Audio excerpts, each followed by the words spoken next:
So I bought my sourdough starter as a dry powder from Baker Creek Seed Company, rareseeds.com, and I think it was like 10 bucks or so, and you just rehydrate it, follow the instructions, get it started.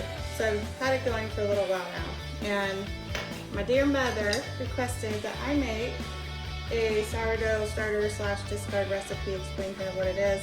Granted, I'm new to this, but so I've got here 2 little sourdough starters going at a time. I have a jar in the fridge, which I'm going to grab right now. Be right back.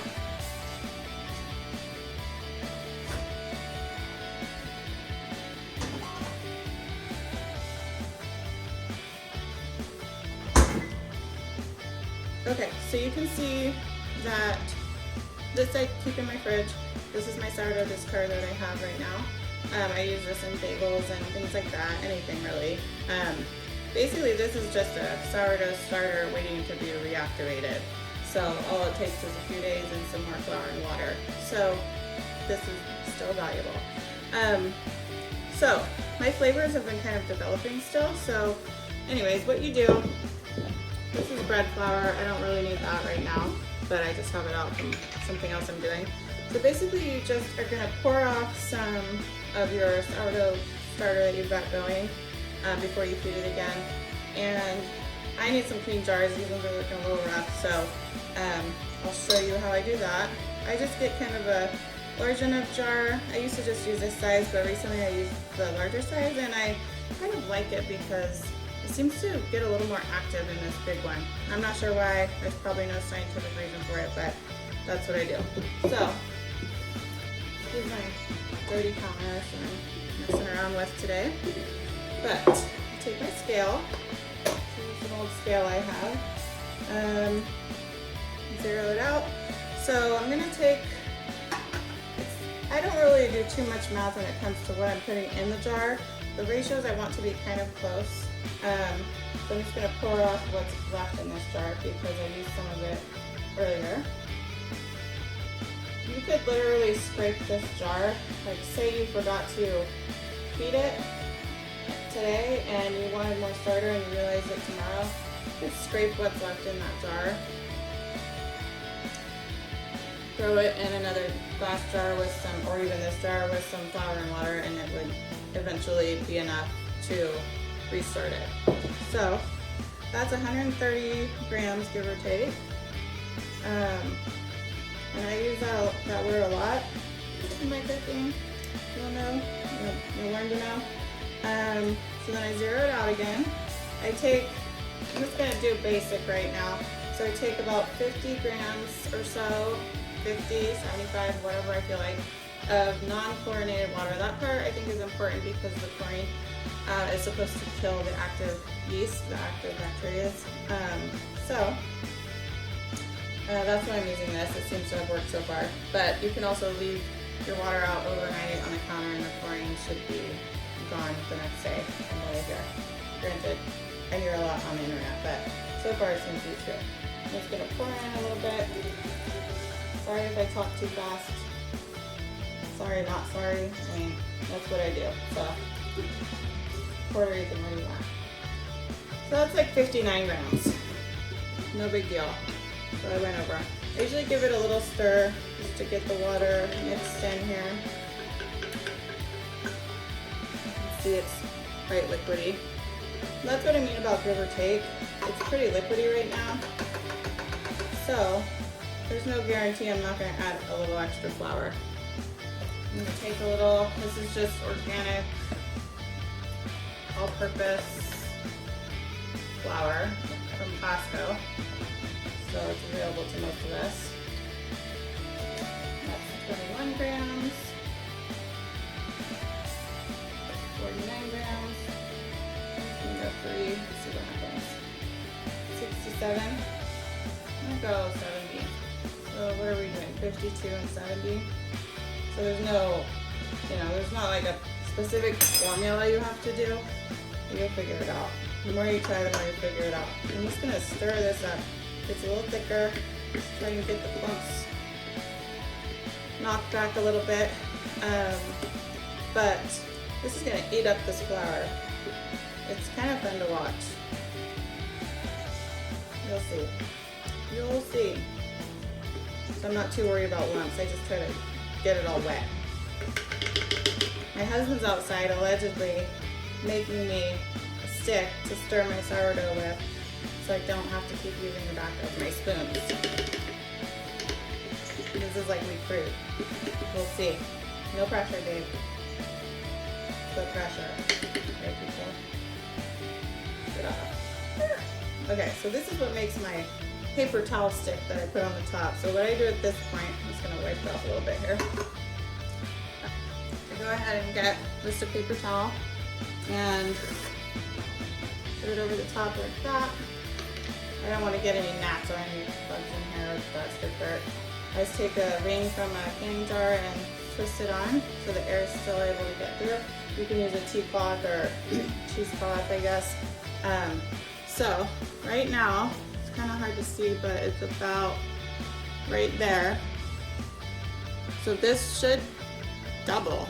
It should go way up to here, probably will, excuse me. It surprisingly gets pretty active. I've noticed lately that it might take 2 days to be really active, but we'll see on this one. I'll show you guys when that one comes back. So let's do the other one really quick. Same thing, except for maybe a little bit more discard. So this jar, I have a little more discard. It's a bigger jar, obviously. You can smell it gets pretty sour. Now, if you start seeing liquid on the top, it's called hooch, as far as I know. You want to just pour that off. That's also another sign that your starter is hungry and you should feed it. So let's just pour this. I just pour it right into my jar that I grabbed out of the fridge. Just pour off some of that. I don't need all of it. You can use sourdough discard in a lot of things. Anything you would use flour in. I'm doing an experiment right now in the bread maker, and apparently you can do up to 200 grams. You can replace floured water in your bread recipes. So what I did is this recipe in my bread maker, I put in 150 grams of sourdough discard and took out 100 grams of flour and 50 grams of water. So it's kind of wet looking, so I don't know if that's going to work. We'll see. Okay, so I'm going to just pour this off into here. Now, I live in Northern California, so I live about 2.5 hours north of San Francisco, and as many of you probably know, San Francisco has the best sourdough in the entire world, in my opinion.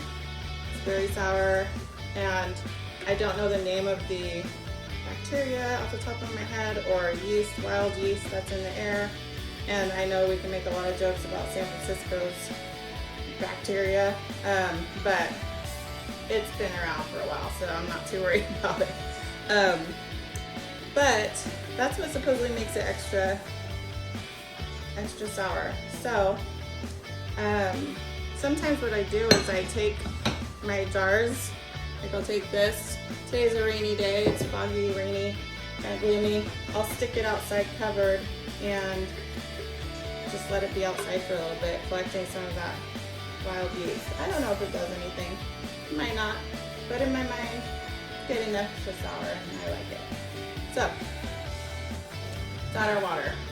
Let's do 100 grams of water on this one because it's a bigger jar. I got more room to play around. As you can see, 100 grams isn't that much, so oops, I went to 103. Okay, let's see if we can do 103 grams of flour. Just mix this around a little bit. You can see it's super liquidy right now. Probably because I should have fed this yesterday. I don't think I did. Just let it sit out on the counter. You can see though, even, I think you can see, let's try it. There's a bunch of little bubbles in there, just even though I just added water. So what that's gonna do after we add flour, it's gonna get big bubbles. That's our goal. So I've zeroed it out. Oops. We're gonna add 100, see if we can get 103. Exactly. It's always a fun game to play. Already good at this. Measuring. Ooh, I'm at 102. Let's see. Top it off. Ding, ding. 103. Okay. I'm gonna mix that in. Still a little liquidy, but that's okay. It's gonna thicken up as it sits there. I'll show you this in a second and see if we can convey over YouTube the bubbles. Not making too much of a mess. You can see little bubbles in there now. That just tells you that your starter is still active. It's still going. Okay, so then I'm going to cover this one. See if this will fit like this. This will fit. So this one I don't have a ring for. So usually what I do is I just kind of put this on there, set it on the top. This doesn't even screw on all the way, so I'm just ringing it. And then once it kind of settles for a little while, I just kind of plop it on the side to keep it sort of covered, but enough so air is still getting in there. And that's it.